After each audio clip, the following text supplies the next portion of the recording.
you tell me your name, the year you went on workshop, and the years you were a part of the movement?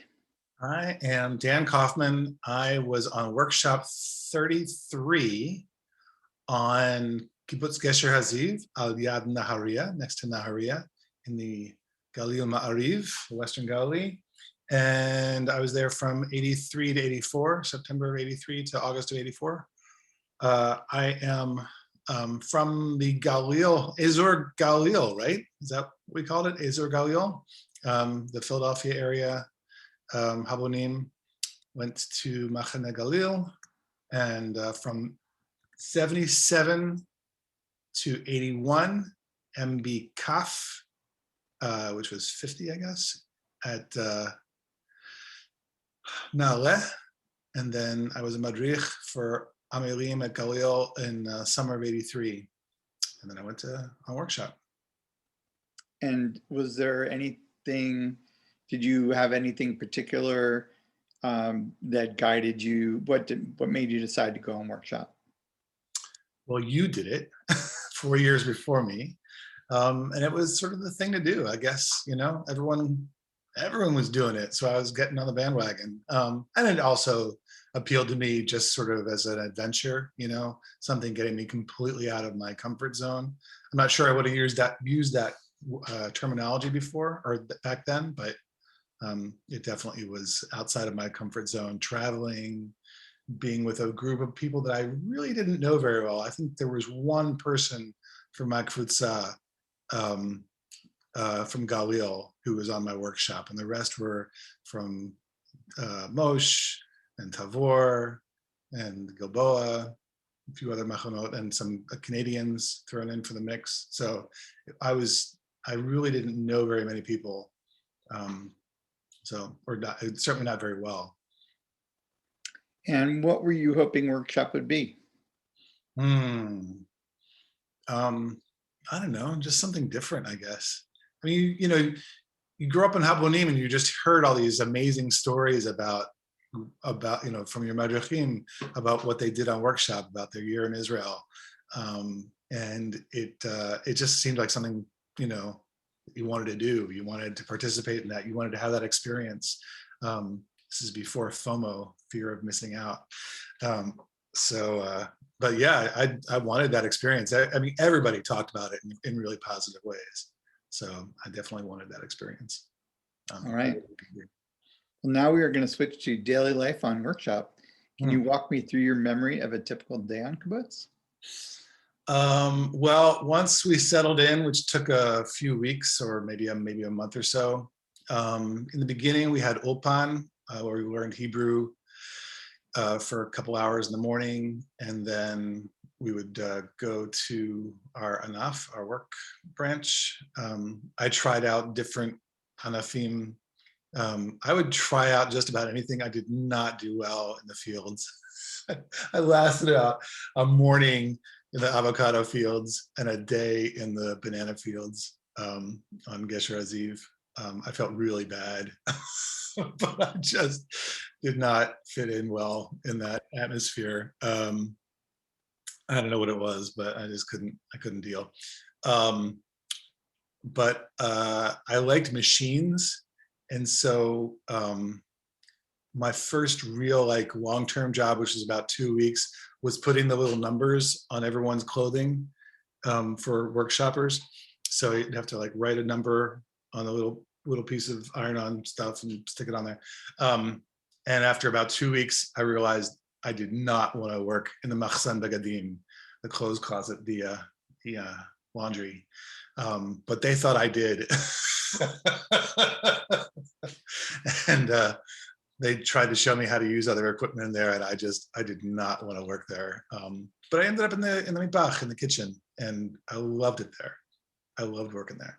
So a typical day, once I settled into the mitbach, was getting up at 5 to 6, walking over to the kitchen, cooking whatever needed to be cooked that day. Manucha Thaspen was the mitbach macher. She was in charge of the mitbach, and I basically just whatever she wanted me to do, I did, from cooking and cleaning after we finished cooking to, I was in charge of the meatball machine. That was the coolest thing. Judy Kasnitz pulled me over side one day and she said, here's our meatball machine. Maybe you can figure it out. Or maybe let me teach you how to, I think she taught me how to use it. And it was like, we made turkey burgers and falafel and hamburgers and just anything that came in like a puck, you know. Mm. Throw the whatever we prepared into this hopper and it would turn around, and I was in charge of that thing. And oh man, I was a master of making turkey burgers. And then different, I don't know, we just made the food for, I mean, the biggest meal of the day was lunch. So we would fill the agalot, fill the food carts with food, and then the crowd started coming in around 11:30 to like 1:30 maybe. I don't know. Different anafim had different shifts, and they would come in and eat, and we just keep the food carts filled, and that was it. So Right. and then at night, I mean, I don't know, afternoon we would get together and do things in our modon. I don't know, we just lived there, you know. There were evening activities, and or not, we just hang out and do stuff. I don't really remember that much in specific. I think one of the nicest part, one of the nicest things on kibbutz is Shabbat, and those times were very memorable in terms of just the whole kibbutz gets together. You know, we all eat at once in the charochel, and we all we all start and finish at the same time, instead of doing it in shifts, instead of coming in whenever you wanted to. And that was really nice. And I was often tasked with preparing the turkey schnitzel for Shabbat. And I would have people coming in all the time telling me how to do it right. I think it was Devora, if I'm not mistaken, would come in from the diet kitchen, the mitbach dieta, and she's like, "Lo kamo na'alayim," not like shoes, not like shoe leather. You know, don't overcook them, because they were always reheated at night. It's amazing what like little things you remember. Mm. Who were your roommates at the time? Bennett Graff was my roommate for 8 months, and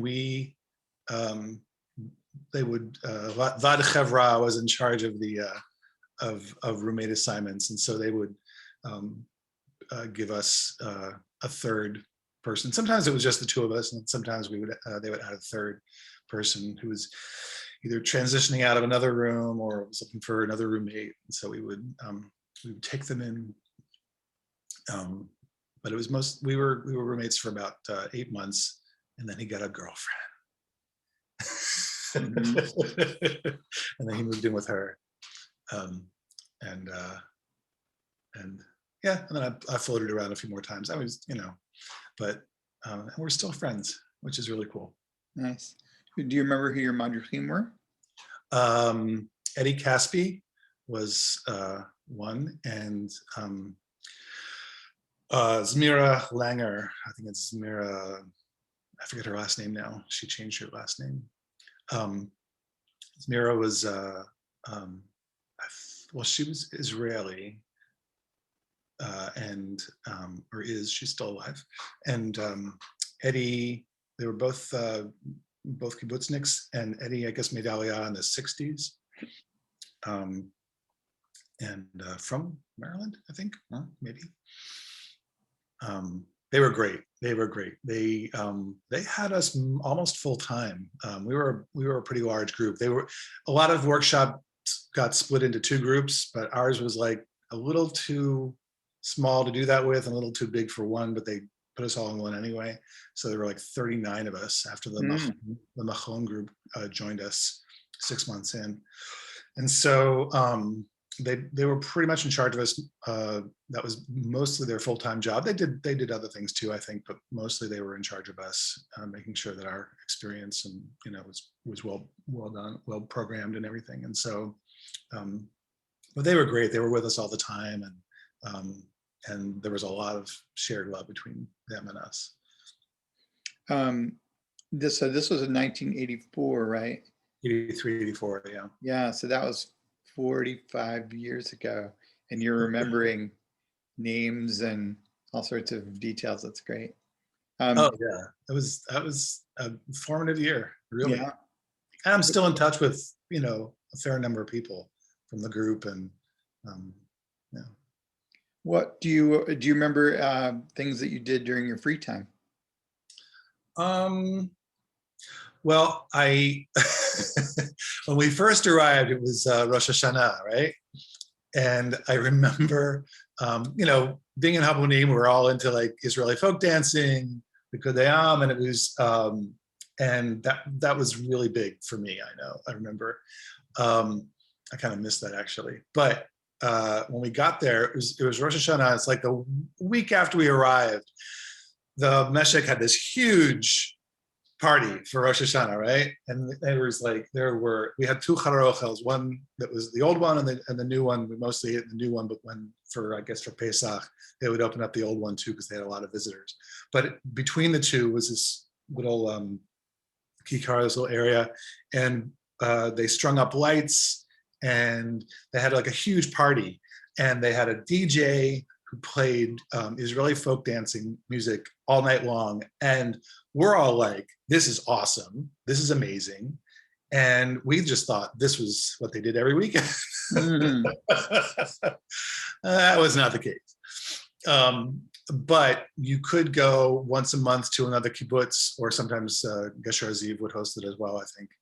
And they would have like a bunch of kibbutzim would get together and host Rikodayam once a month, and then the same thing with Makela. There was like you'd go and sing with hundreds and hundreds of other people, called Ivrit, all in Hebrew, and it was nice. And I sort of, so I went to those things. We would go to, as a group or just in small groups, we would go to Naharia, the local town, sometimes see movies or just walk around. What else did we do?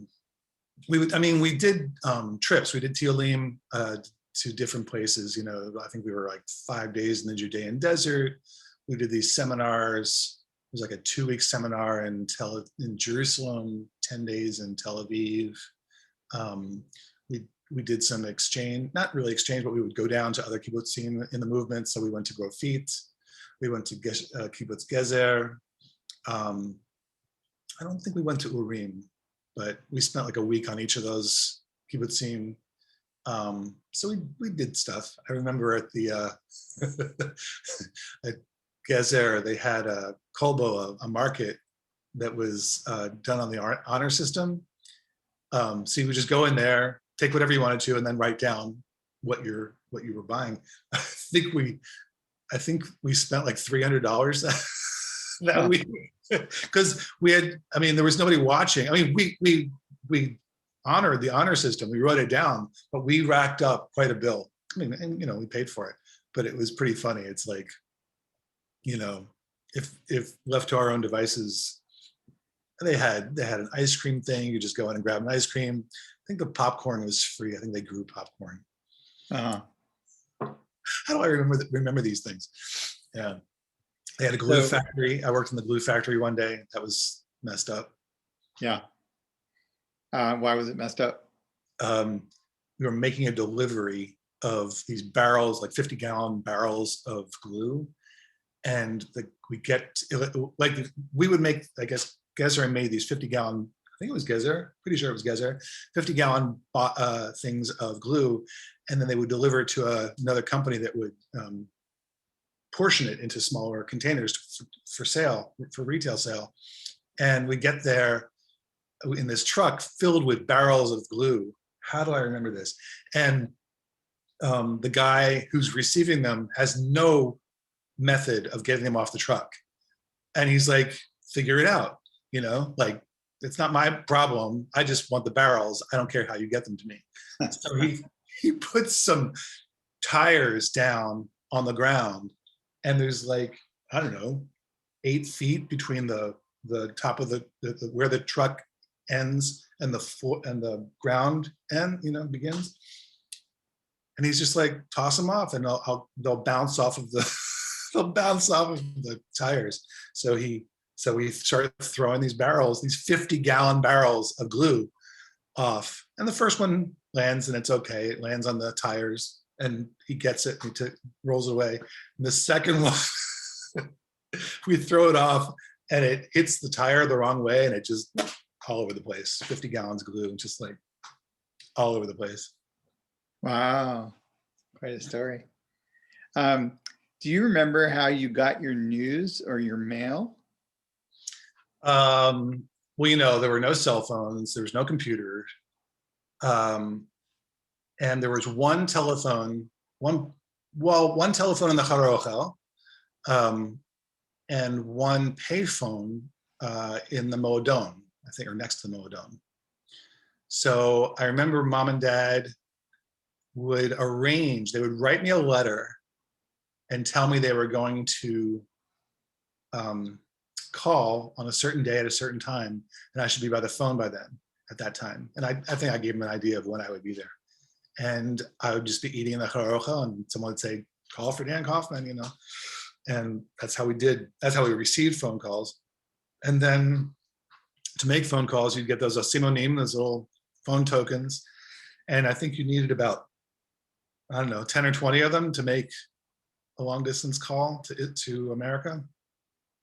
So yeah, I think that was the year that the kibbutzniks got their own phones in their houses. So they could, I don't know if they could, how functional they were, but I remember that they could do that. They could make calls at least to each other. That was a big deal. All right, I'm going to move us on to Kvutza life. What's something new you tried that you'd never done before on Workshop? Something new.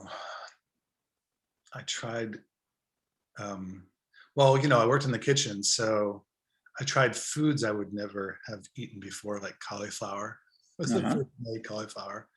I baked a lot for the group, a lot of brownies. Something I tried. Went skinny dipping. Yeah. All right. How about a time you felt supported on Workshop? And if I ask a question and you don't feel like answering them, we can just move on to other ones too. Actually, I came out of the closet when I was on Workshop. And I first came out to myself, and then I came out to Bennett, and the object of my affection as well, not Bennett, but it's someone else. And then Eddie, my madrich, I told him that I wanted to talk to somebody about it because I didn't really know what to do with all these feelings. And I was 19 years old. This was like June. And he said, well, they have you could go see a therapist in Nahariya if you want. And they paid for it. I had like an hour a week that I would go into Nahariya for like 5 or 6 sessions. Met this woman who had made Aliyah like in the 50s or 60s. She was from Princeton, New Jersey, right next to where we grew up. So what are the chances of that? And so they were really, and she was great. She's like, you don't have to make any lifetime decisions right now. And you can, and I mean, to find someone in 1984 in the middle of Israel, Western Galilee of Israel, to give me a positive way of looking at coming out of the closet, and that was really remarkable, I thought. So I definitely felt very supported by the kibbutz at least, and by the system, I guess. Nice. So. Were there any major conflicts on your workshop? Well, we were a rowdy bunch. I wouldn't say we created controversy, or conflict, but a lot of us did not like working in the plastics factory.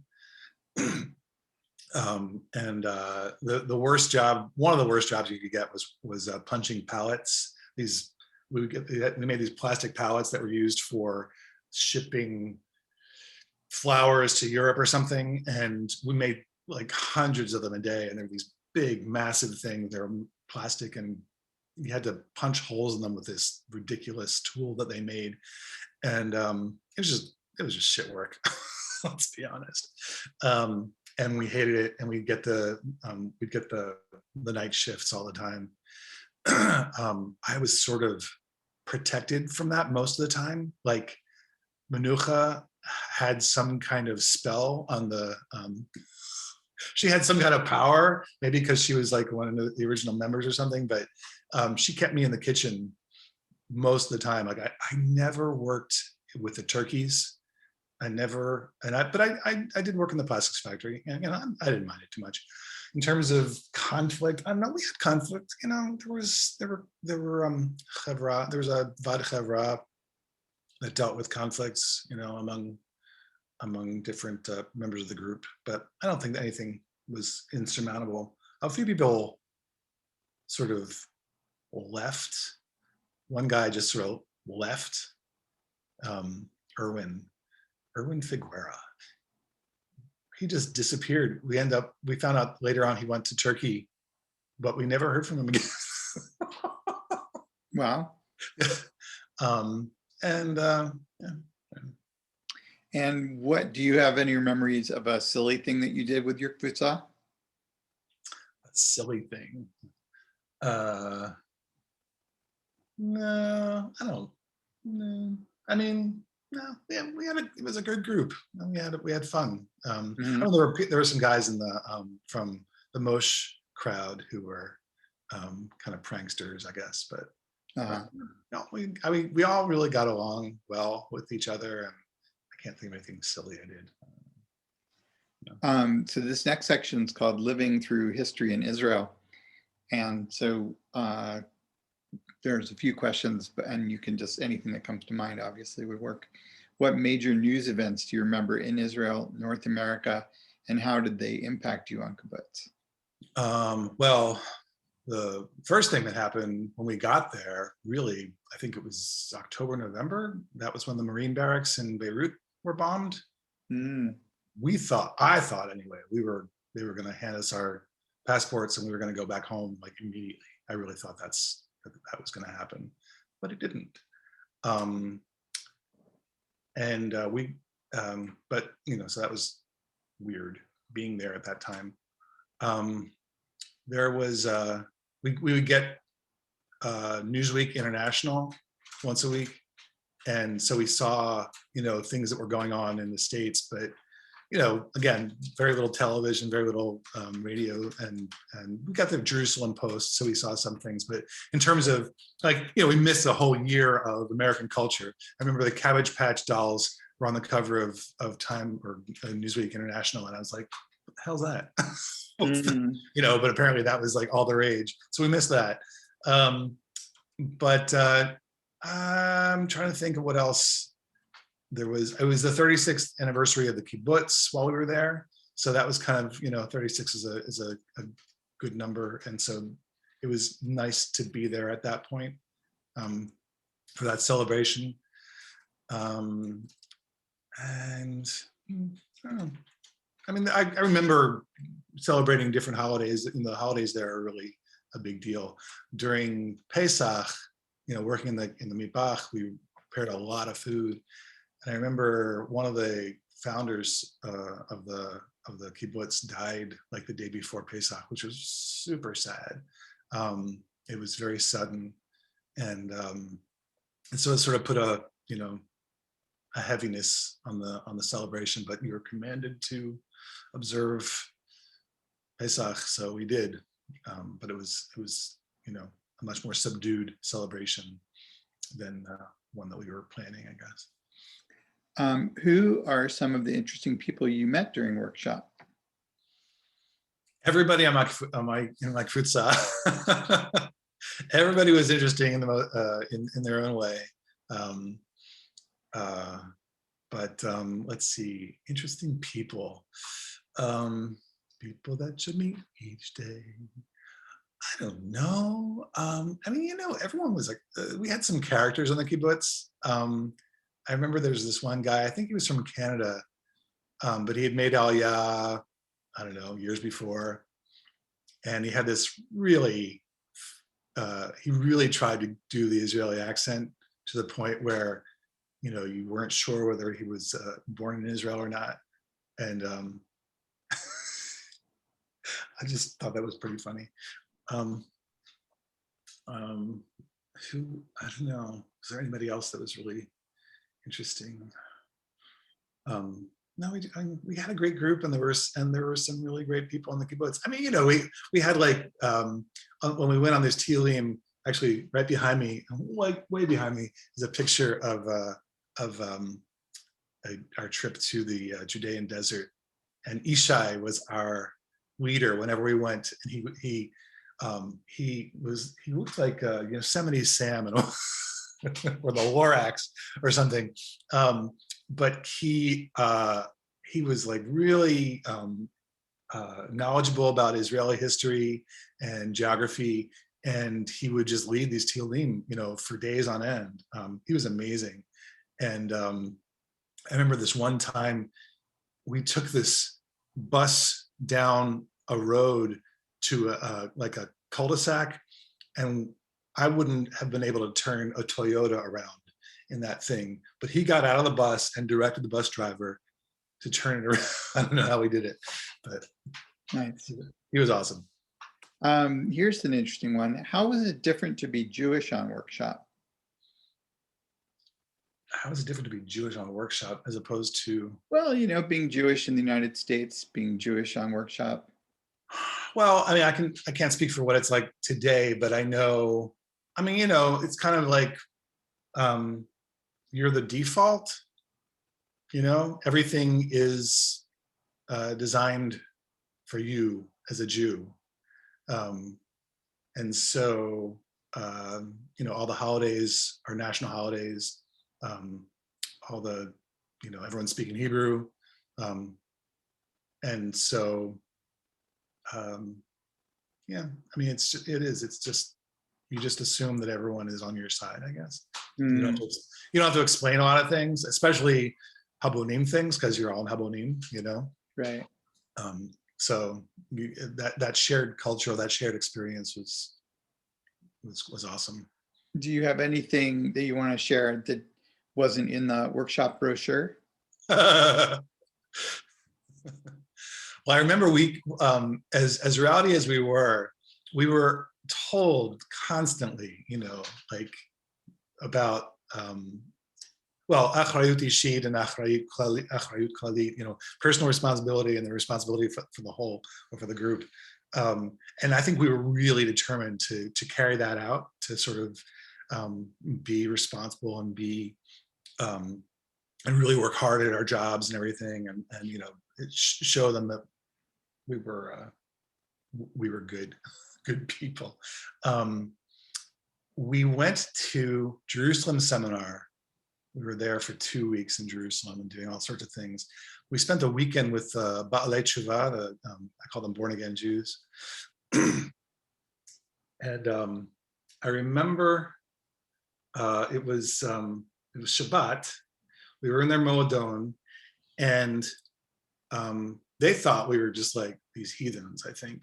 That was sort of the impression I got. And when it was time to do Havdalah, I think they were getting ready to teach us what Havdalah was. And so, you know, their leader just started, you know, explaining things. We're like, we got this. And, you know what it like, Habonim, Havdalah is like, you know, lots of singing, everyone knows what to do. And we did it. And they were kind of like, you know, who are these people? Because we were kind of heathens, I guess, in a lot of ways. Can I tell you my favorite story about that? Sure.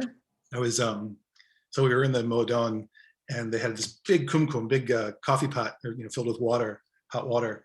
And, you know, it's Shabbat. They're ultra Orthodox, you know, Dati, they're Shomer Shabbos. And the setting was on 1. Like, it was kind of lukewarm, and I wanted some hot cocoa that they had. So I go there, and it's like, it's just lukewarm. So I crank it up to 3, not really thinking. And I walk away because I figure it's going to take a while for this thing to heat up. And then all of a sudden I hear someone go, "Oh no, someone has moved the setting to 3. It's going to catch on fire." you know. And I'm like, oh, I'm so sorry. Let me turn that back. That was my fault. He goes, no, no, no. It's in God's hands now. So when no one was looking, God's hands turned it back to one, and we moved on with it. It's like, I did not want to be responsible for burning the Mo down. So Right. We were now into impacts of workshop. What's the most important thing you learned from going on a workshop? Most And important. how have you taken it with you? Well, definitely to try new things. And wow, what did I learn from workshop? I mean, I definitely carry the experience with me still to this day, and I still think of that experience very fondly. Um, um, but what did I learn? I don't know. I don't know. Just live Well, your life. maybe we could come back to that after this one. Who do you think you'd be if you didn't go on a workshop? That'd be boring. I don't know. I mean, there's something to be said for taking a year off between high school and college. That gap year. I don't think a lot of people do it. I don't think enough people do it, and that really prepared me for college in a way that it gave me a little bit more maturity, I think, to approach my college studies. Excuse me. And the cool thing was there were like 3 or 4 of us from my workshop at Oberlin, which is where I ended up initially. So that was kind of cool. There were all these people from Futsal who were there. But yeah, I don't know. All right. Do you want to share a little bit about what your life is like today and where you live and what you do and that kind of thing? Sure. Well, I lived in Washington, D.C. Right after college. I moved there and I lived there for 30 years. And then last August, I moved to Philadelphia to be closer to my parents and my sister. Still waiting for you to move here. Well, we're a little closer now. We're a little closer. But